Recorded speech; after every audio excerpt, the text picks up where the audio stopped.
Morning everyone, it's Terry coming to you from Sabang, Cabayagan area here in Palawan, Philippines. It's Saturday morning about 6 o'clock, a little after 6. Walking up the road towards Cabayagan from Sabang. Thought I'd try to make a little video. I'm not really woken up, didn't sleep very good. I think felt like I had a little congestion or something, but it's a beautiful morning, sunny, going to be very warm. It's been a hot spell here the past week. It's been 32 degrees Celsius or something. So I think that's mid 90s and feel like nearly 100. I'm not sure with the Celsius versus the Fahrenheit numbers, but anyhow, there's the beautiful mountains, one of the little mountainside cliffs there, and a little place there along the road. We'll walk up the road and talk a little bit and show you a few views along the way. Anyhow, today I wanted to talk about like the shifting sands of the Philippines, or building your house of sand on the sand, and things that can happen, and that kind of describes the video today, and also the Philippines and life everywhere, really. You don't have no certainty and things like that. So some things I hear about and see, and this is kind of strange to me. And of course, I've done it. I think you hear people in the West, their stories, and before they come and after they get here. And a lot of us aren't necessarily like, oh, we've got a wife, an American. Our dream is to retire in the Philippines, and we've got everything set up. We've got several $1 million, and this is what we're going to do, and we're ready to go. A lot of us are, we've been divorced a time or two or three. We've had kids. We've been on the hamster wheel for 30, 40 years. We want to get off. We've had 2 or 3 cars, a home or two, back in the States or wherever you may be from. We'll kind of talk about the U.S. and Philippines because that's what I'm most familiar with, and that's my story. So they're caught up in the rat race, payment after payment. Can't make the ends meet, stressed. So they decide, well, throw it all to the wind and let's go to the Philippines. It's cheaper over there. The people are friendly, beautiful women, beautiful country. And here's evidence of that. Beautiful mountains, and beautiful morning here, nice and warm, but pleasant still, for at least till about 8 or 9, and then temperature wicks up. So they get over here, and what do people do? I think it's kind of a stranger thing, or you may call it a mistake. May use that word as well. They get over here, and the first thing they want to buy a house or rent a condo someplace and buy a refrigerator stove, and they think they're in America, and that's all they do know. So there's nothing really wrong with that. They don't know any different, and they get all these things over here. What they don't realize is it ties you down, and there's no certainty in all the stuff you're doing because you're not in America anymore. Buying land here is a real chore and trouble, and really, for the most part, it's difficult for you to even own anything. So that's a beautiful backdrop to this house here, cliffs and jungle and woods. So you get over here, and they recreate the reason they left America. They recreate that over here. You get married to a beautiful young Filipina. She wants a baby. Everybody's, give us baby. So you have another kid. You're 60, let's say your average, the people that come over here, you're 60 something like me, and so you're married again, and just like in America, 65-70% of the marriages or something over here fell, and when that fell, it doesn't go well. It's hard to get a divorce. People easily move on here, go live with Uncle so-and-so and move on. So, but you're stuck here, so now you're married. You got to figure out a way to get unmarried. And the cost and trouble of that, then you have a house that you can't own fully typically. There are ways you can, I believe, but they're hard to do. So now or you've bought something and you've gotten a bunch of furniture in the car and you're set up, and you find out, well, I don't really like it here in, let's say, Dumaguete or Cebu, or popular places people talk about. It's not really right for you, but you just bought land, you just got married, you just had a kid, you just bought all these things here to live there, but you quickly did it because you want to get comfortable, you want to be like an American, and this is what you know to do. And what I find best over the last 3 years is, here comes a bunch of joggers, which is what I would enjoy doing. We're kind of across the road over here. Let them jog by. I think there's people hiking. It's Saturday, so people's very active. So we're walking about 8 or 10 kilometers this morning, me and Michelle. So, and that just takes the stress level back up. You just repeat what you left America for. You've got payments, you've got a child to raise, you're stuck in one place. So what ended up happening to me, much to my surprise, because I planned out the same thing, not necessarily have any children, but to get a house, start a business, was my original thinking before I got here and after I got here for a short time. But different things didn't fall into place, and so what has ended up with me is I didn't buy very many things. I did buy more things than I should have, and but I wasn't really anchored down. I didn't buy a property. I didn't build a house. Didn't have any babies. Didn't buy a bunch of stuff that I couldn't leave. So I think that's the key, is to be flexible and be light-footed, because my experience and what I find from various people is you're going to generally 60-70% of the time, first person you meet isn't going to be the right one. Very well maybe, but most of the people I know, and expats and people I've talked to, it's the third, fourth, fifth one. A lot of times it's the number 3 or 4, but so keep that in mind. So same with where you're living and stuff. You may think, well, I'd like to live in Bacolod or live in Palawan, but until you get there and live there for a while, there's just so many different variables, and I'm just getting the ball rolling, and not going to be able to discuss it here in the 10-15 minutes. I'm just touching on a few things, but so to be able to be flexible and rent someplace for a few months and see if you like it, because you may, unlike America, things are so different here.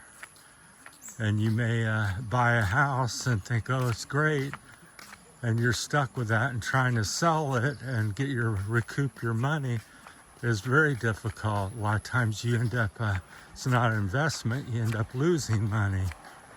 So that's where coming over with millions of dollars would be ideal, because you could say, oh, well, I've got another $4 million. American dollars, I can do this 10 times. Where most of us come over with, you know, maybe some as little as, you know, under 50,000 to, you know, maybe a $500,000 or something. And if you make a couple mistakes, well, you're starting to get into trouble. So that's just some of my thoughts on that, is to be able to be free and move around. Don't forget, remind yourself about why you came to the Philippines, the simplicity. You want to change your life. You don't want to repeat what you necessarily had in America. And that's where I'm coming from. I don't want to start a business.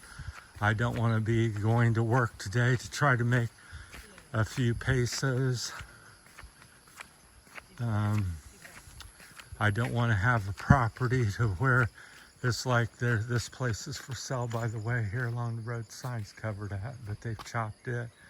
But I don't want to have to come home or get up this morning and maintain this area and weed it and cut the trees, fix the roof if the roof's got a leak, the plumbing doesn't work, the electricals went out, and I've got to do all these things at 60 some years old.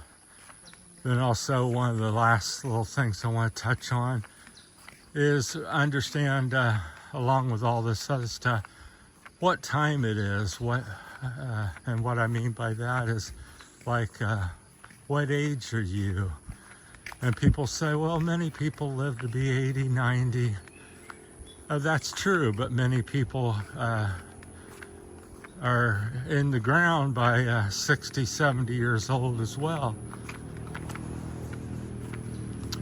And so act accordingly. Do you want to view what your golden years where you're supposed to be relaxing and enjoying life? The reason you come over here again to simplify. And we'll switch over here. People walking up and down the road this morning, quite a few, which is nice. There's a nice little small group of active people here. And I'm one of them. So, good morning. And, you know, so I get, and everything I speak about is not the minority, it's about the majority of things that happen here. So realize that, let's say you're 60, you come over here, and you're thinking, oh, I'm going to live to be 80. And that's 20 more years. I've got lots of time to do stuff. Well, no, you don't. Not really. Hopefully you do. Hopefully you're one of the few that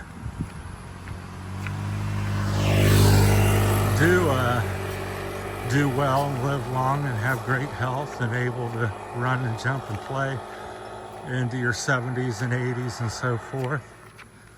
So, but most of us don't. So again, it's the losing my train of thought and stuff, trying to walk and think, and it's early morning, but you know, understand this motocross guy said the water's you're swimming, and I like that phrase.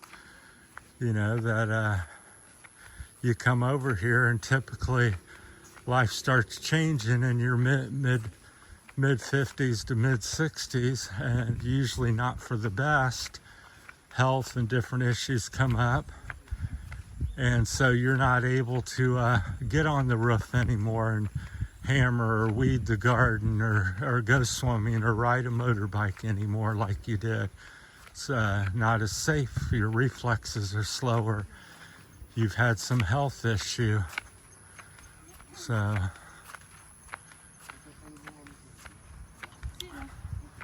keep all these in mind. So that 60 to 80-year-old span that you're thinking of living and what you're going to do in all that time, you realistically, you can maybe count on 5 or 10 years if you're blessed, or something, 15, 20. You get the full thing and you feel great and you're able to do all that. That would be ideal. But the reality of it, that's not the case for most of us.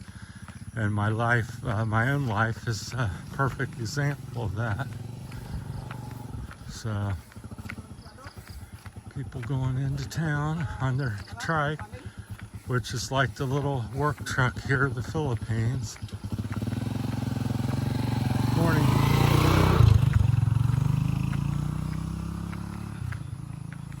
So that's my time on it, and I just wanted people to be aware and think about that type of stuff. Don't come here and thinking it's America and have that American thought. Think open and more free, and to be maneuverable and adjustable here in the Philippines. I think that's the best thing. I think if you're 30 and 40, you think like one way and you do something different, go ahead and get married, have some children, certainly in your 20s, 30s, and 40s if you want to do that. Build a house. You can work on it for 10, 20 years. You have time, hopefully. Again, nothing's certain. But going back to the beginning of my story, just like the building your house in sand and sandcastle on the beach, in the morning here in the Philippines on the beach, which I observed, the waves have washed it all away every day. So you're starting over again, and a lot of that stuff happens here. You've got a wife one day, and the next day you don't. You've got good business and friends, and the next day you don't. You have money today, and next thing you know, you have money issue. So, because all the certain things, the immigration status here, you can go into it. I've made quite a few videos on different topics and touching on things. So I just thought I'd highlight the shifting sands of life in the Philippines and building your house of sand, and be prepared for the changes and being adjustable. So that's my time. Let me know what you think in the comments and your story. So my thing is not to not come to the Philippines. It's to realize it's not America, it's not Germany, it's not England, it's not Australia. It's different, and you're never going to change and make it America, no matter how much you try. You can throw a lot of money at it, but the people in the Philippines is going to be the Philippines, and adjust to that and be flexible and adjust like the Philippine people do. A typhoon comes, they pick up and get started all over again. They're used to that way of life. In America, we're devastated, and insurance and layers and layers of insurance trying to insulate and protect ourselves from things. Here you're much more vulnerable because you're alone here, and you're in a country that doesn't have the same rules and regulations and the same culture that you're familiar with. So sorry for getting so long-winded and repeating myself probably over and over, but that's my time. Thanks for watching. There's a little Province gravel road. My American friend I met here lives down there. There's the beautiful mountains all along the road here. So very beautiful here in Palawan. It'd definitely be one of my top islands. All islands have some beautiful spots, but I think Palawan is one of the ones that has the most beautiful spots, widespread. It's not just an isolated area. Every 5-10 kilometers there's something, another scenic beach and another scenic mountain. So if you like nature, Palawan, I would recommend coming there, and again, checking out. Don't get all settled in. See if you like it, and check it out. There, be as slow as you can about things, and be ready to pick up and move and be flexible. That's my time. Thanks for watching, everybody. Have a great day. Terry's Philippine journey coming at you from Palawan this morning. And there's my little friend that walks with me, up and down the road here. He lives near here. All right, that's it. Thanks for watching. Good morning.